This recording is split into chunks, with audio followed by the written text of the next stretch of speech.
ನೀನು ಚಕ್ಕ ಇರುವನ್ನು ಹೋಗಿ ಹೊತ್ತು ದೇಶಾಲಿಯಾಗಿ ಬಾ.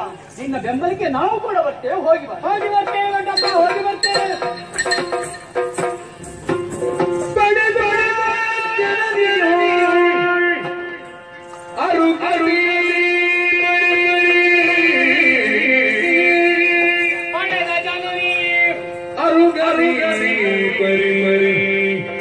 ಜಡ ಜಡ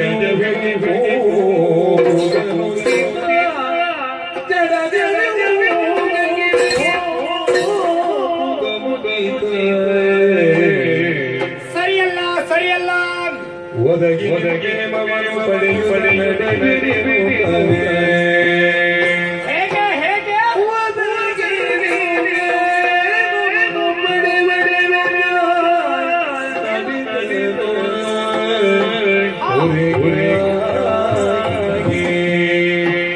ಪಡೆದ ಈ ಪರಿ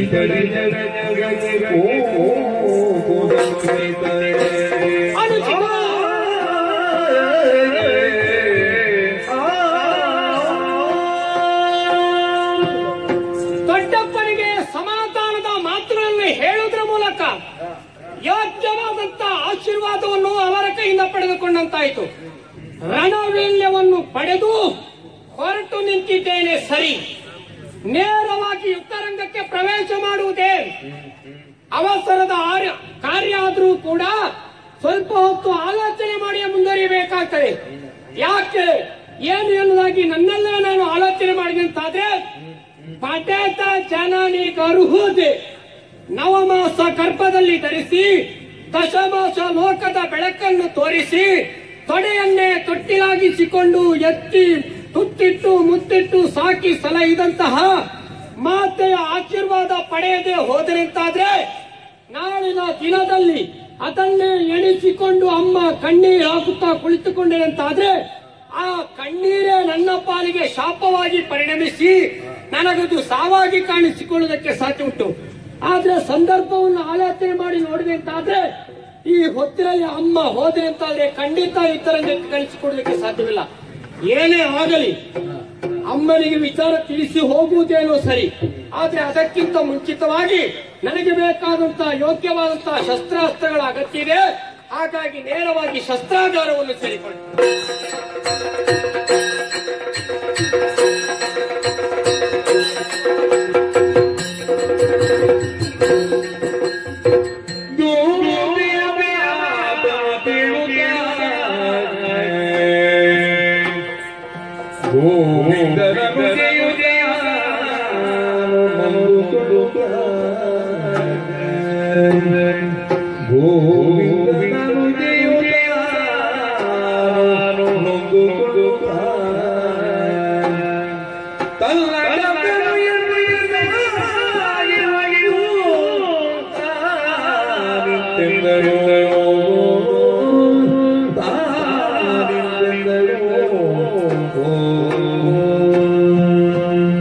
ಗೋವಿಂದ ಕೃಷ್ಣ, ನೀನೇ ರಕ್ಷಿಸಬೇಕು.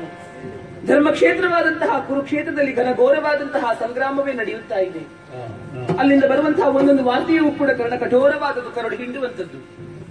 ಇಂದೀಗ 11 ದಿವಸಗಳು ಕಳೆದು ಭೀಷ್ಮಾಚಾರ್ಯರ ಸೇನಾಧಿಪತ್ಯ ಮುಗಿದು ದ್ರೋಣಾಚಾರ್ಯರ ಸೇನಾಧಿಪತ್ಯ ಆರಂಭವಾಗಿದೆ. ಆದರೆ ಇಂದೀಗ ದೂತಿ ಬಂದು ಆಡಿದಂತಹ ಮಾತಾದರೂ ಏನು? ಇದನ್ನು ಕೇಳಿದ ಮೇಲೆ ನನ್ನ ಕಾಯ ಕಂಪಿಸುತ್ತಾ ಇದೆ. ಏನೋ ಒಂದು ಭವಿಷ್ಯತ್ತಿನಲ್ಲಿ ಆಗಬಾರದಂತಹ ಘಟನೆ ನಡೆದು ಹೋಗುವುದಕ್ಕಿದೆ. ಅದು ಆಗುವುದಕ್ಕಿಂತ ಮುಂಚೆ ತಾಯಿಯಾಗಿ ನಾನು ತಪ್ಪಿಸಬೇಕಾದದ್ದು ನನ್ನ ಕರ್ತವ್ಯ. ತೆರಳುತ್ತೇನೆ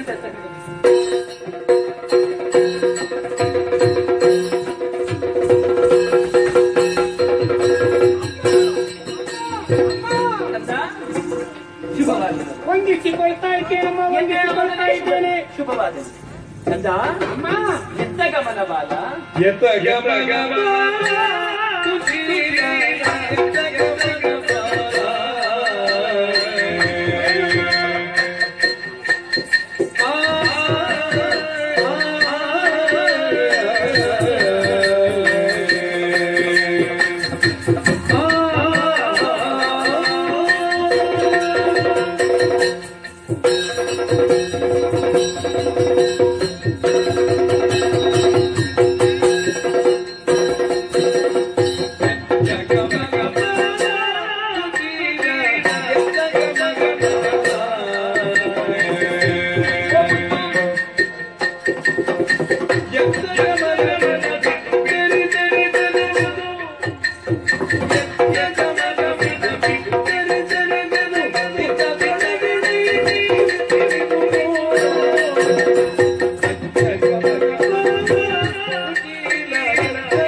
ನನ್ನ ಮನಸ್ಸಿಗೆ ಆಗುವಂತಹ ಸಂತೋಷ ಅವರ್ಣನೀಯ ಮಗನೇ. ಖಂಡಿತವಾಗಲು ನಿನ್ನನ್ನು ಕಾಣುವುದಕ್ಕಾಗಿ ನನ್ನ ಕಣ್ಣುಗಳು ಕಾತರಿಸುತ್ತಿದ್ದವು. ಹೌದೇ? ನಿನ್ನನ್ನು ನುಡಿಸುವುದಕ್ಕಾಗಿ ನನ್ನ ನಾಲಗೆ ತುಡಿಯುತ್ತಿತ್ತು. ಹಾ, ನಿನ್ನನ್ನು ಅಪ್ಪಿ ಹಿಡಿಯುವುದಕ್ಕಾಗ ಈ ನನ್ನ ತೋಳುಗಳು ಕಾತರಿಸುತ್ತಿದ್ದವು ಮಗನೇ. ಸರಿ ಕಂದ, ಓ ತಾಯಿಯಾದವಳು ಹಾ, ತನ್ನ ಮಗುವನ್ನು 9 ತಿಂಗಳುಗಳ ಕಾಲ ಗರ್ಭದಲ್ಲಿ ಇರಿಸುವುದರಿಂದಲೇ ಆಕೆಗೆ ಧಾತ್ರಿ ಎನ್ನುವ ಹಾಗೆ ಕರೆಯುತ್ತಾರೆ. ಸತ್ಯ. 10ನೇ ತಿಂಗಳಲ್ಲಿ ಪ್ರಪಂಚ ಮುಖದ ಬೆಳಕನ್ನು ಆ ಮಗುವಿಗೆ ತೋರಿಸುವುದರಿಂದ ಆಕೆ ಜನನಿ ಎನಿಸಿಕೊಳ್ಳುತ್ತಾಳೆ. ಸರಿ.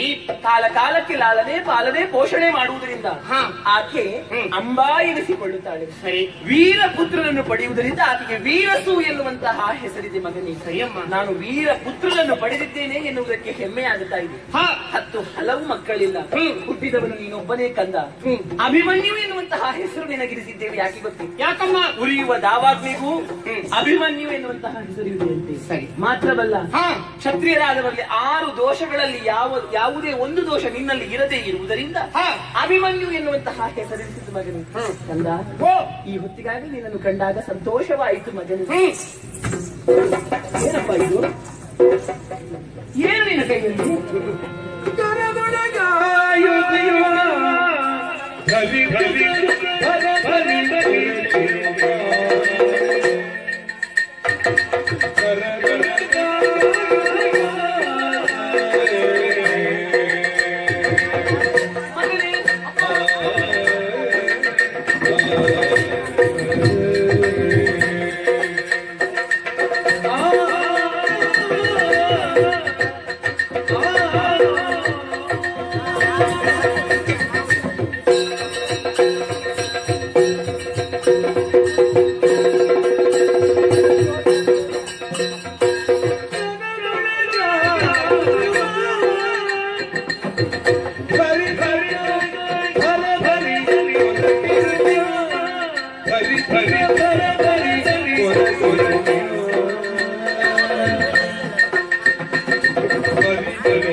ನಿನ್ನನ್ನು ಕಾಣುವಾಗ ಆಶ್ಚರ್ಯವಾಗುತ್ತಾ ಇದೆ. ಯಾಕದು? ನೀನು ಅಮ್ಮನ ಬಳಿಗೆ ಬಂದವನಲ್ಲವೇ? ಬಂದಿದ್ದೇನೆ. ನಿನ್ನ ಅಮ್ಮನ ಬಳಿಗೆ ಬರುವಾಗ ಇಂತಹ ಪೋಷಾಕುಗಳ ಅಗತ್ಯವಿದೆ ಮಗನೇ?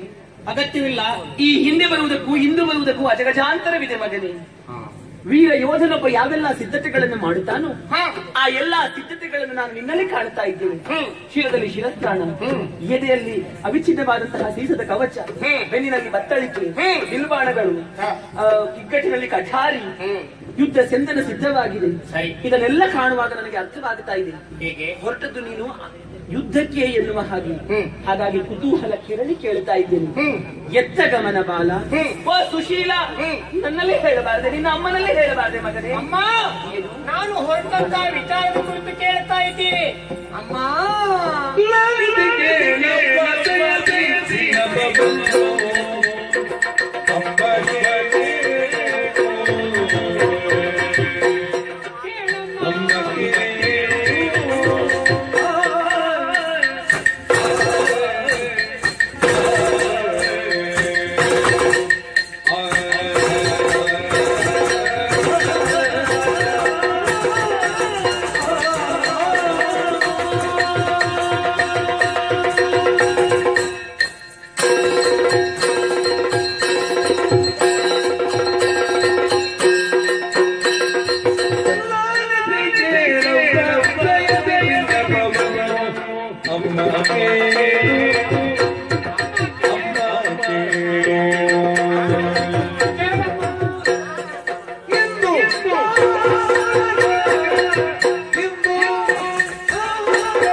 ನನಗದು ಕಾರ್ಯದ ಅವಸರ ಇರುವ ಕಾರಣ ಹೇಳದೆ ಮುಂದುವರಿಯಬೇಕಾದಂತ ಸ್ಥಿತಿ ನನ್ನ ಪಾಲಿಗುಂಟಾಯಿತು. ಏನು ಮಗನೇ? ಆದ್ರೆ ಏನು ಮಾಡೋಣ, ನನ್ನ ಪುಣ್ಯವೋ ಎಂಬಂತೆ ಈ ಕಾಲದಲ್ಲಿ ಹೊರಟು ನಿಂತಂತ ನನ್ನ ಎದುರಿಗೆ ಬಂದು ನಿಂತವರಿದ್ದೀರಿ.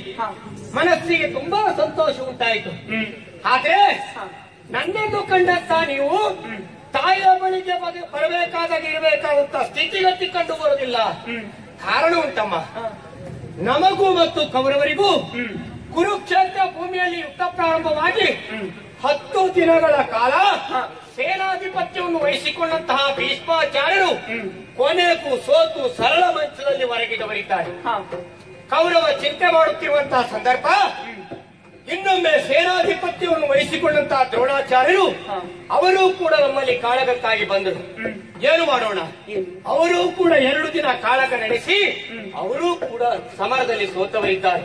ಆದ್ರೆ ಸೋಲೆ ಗೆಲುವಿನ ಮೂಲ ಎಂಬಂತೆ ಸೋತಂತಹ ದ್ರೋಣಾಚಾರ್ಯರು ಅಲ್ಲಿಗೆ ಸುಮ್ಮನಿರಲಿಲ್ಲಮ್ಮ. ಏನು ಮಾಡಿದ್ದಾರೆ? ನಮ್ಮತ್ತಾದಂತಹ ಪ್ರಭಾವದಿಂದ, ವಿದ್ಯಾಶಕ್ತಿಯಿಂದ, ಶಾಸ್ತ್ರೀಯ ವಿದ್ಯಾ ಸಮರ್ಥತೆಯಿಂದ ರಚಿಸಿದ್ದಾರಮ್ಮ.